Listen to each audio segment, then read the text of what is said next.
धर्मस्य सर्वधर्म स्वरूपिणे अवतार वरिष्ठाय रामकृष्णाय ते नमः। मूकं करोति वाचालः पंगुं लंघयते गिरं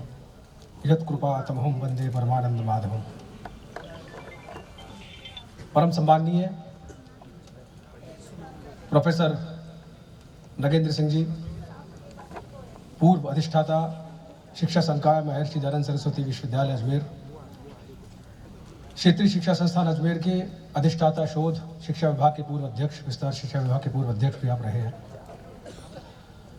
साथ ही इस मंच पर, इस सभागार में, इस खुले स्थान में एक अद्भुत आभा और प्रकाश के बीच में उपस्थित विद्वानों के समूह में सर्वश्री प्रोफेसर JPN ओझा साहब, प्रोफेसर BL मालविया साहब, प्रोफेसर MP शर्मा साहब, डॉक्टर शंकर चरण पंडा साहब और इस देश की भावी पीढ़ी, आज इस मंच पर अपने विचार रखने से पहले मुझे लगता है कि ये एक अद्भुत संयोग और सौभाग्य दोनों का अवसर है। आज की अगर इस नेशनल कॉन्फ्रेंस की थीम को देखा जाए, जिसमें कि हम strengthening academia industry connect for learner engagement in higher education institutions और एज पर NEP 2020 बात कर रहे हैं, राष्ट्रीय शिक्षा नीति 2020, और ये समय है 2024। लगभग 4 वर्ष की अवस्था को पार करके बहुत कुछ आगे हम बढ़ गए हैं। और जो पीढ़ी यहाँ पर बैठी है और जिस पीढ़ी के पास ये संदेश किसी भी माध्यम से, कितने माध्यमों से पहुँच रहा है, उनके सामने एक बहुत बड़ा न केवल अवसर का संसार है और उन अवसरों से नए अवसर सृजित करने का संसार भी है। सबसे बड़ी बात तो यह है कि आज ये जो संस्थान है, इसमें एक शब्द बड़ा महत्वपूर्ण जुड़ा हुआ है, वो है महाप्रज्ञ। और ये पूरी परंपरा भारत की जो है प्रज्ञा को समर्पित रही है। दूसरा शब्द इसके साथ जुड़ा हुआ है MDS,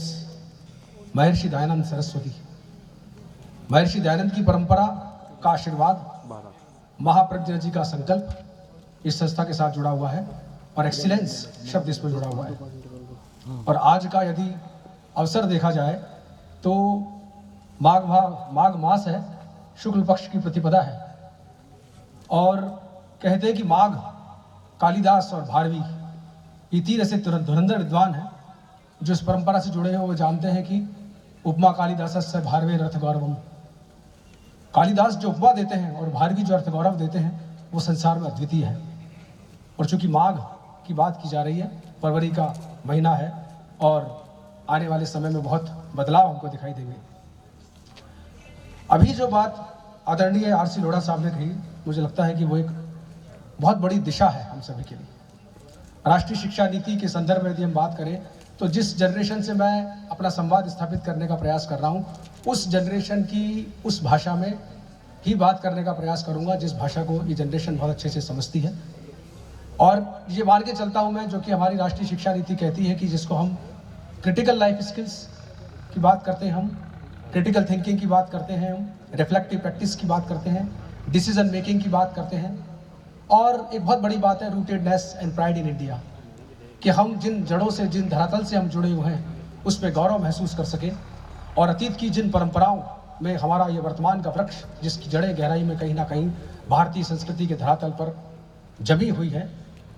उस धरातल से हम रसातल से ऊर्जा भी ग्रहण कर रहे हैं, उससे जल भी ग्रहण कर रहे हैं, शक्ति भी ग्रहण कर रहे हैं, और ये विशाल वृक्ष अब आने वाले समय में विश्व गुरु का गौरव देने वाला है। आदरणीय लोढ़ा साहब ने एक बहुत अच्छा बात उसमें कही, ज्ञानार्थ प्रवेश है सेवार्थ प्रस्थानम। बिल्कुल सही बात है कि ज्ञानार्थ प्रवेश है, और बड़ी महत्वपूर्ण बात यहाँ से आरंभ की जा सकती है। अभी एक बहुत अच्छे यहाँ के तकनीकी के विशेषज्ञ जिन्होंने कुछ देर पहले आरंभ किया था और शब्द यूज किया था उद्योग, जिसको इंडस्ट्री यहाँ पर कह सकते हैं उनको, बाकी विद्वान लोग बताएंगे वो सही अनुवाद है कि नहीं, कहाँ तक है, पर उद्योग और इंडस्ट्री काफ़ी पास पास है। और हमारे यहाँ पर उद्योग के लिए एक बड़ी परंपरा रही है, और ये भी कहते हैं कि उद्योगिनम पुरुषः सिंहम उपैति लक्ष्मी दैवम देवमिति का पुरुषा वदंती,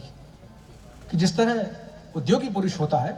वो अपने पुरुषार्थ से, अपने प्रयास से लक्ष्मी को हासिल कर लेता है, और भाग्य में होगा तो मिल जाएगा, नियति में होगा तो मिल जाएगा, ऐसा तो कायर पुरुष विचार करते हैं। तो उद्योग की हमारे यहाँ पर जो महत्वपूर्ण परिभाषा है उसमें उद्यमेन ही कार्याणि सिद्ध्यन्ति न मनो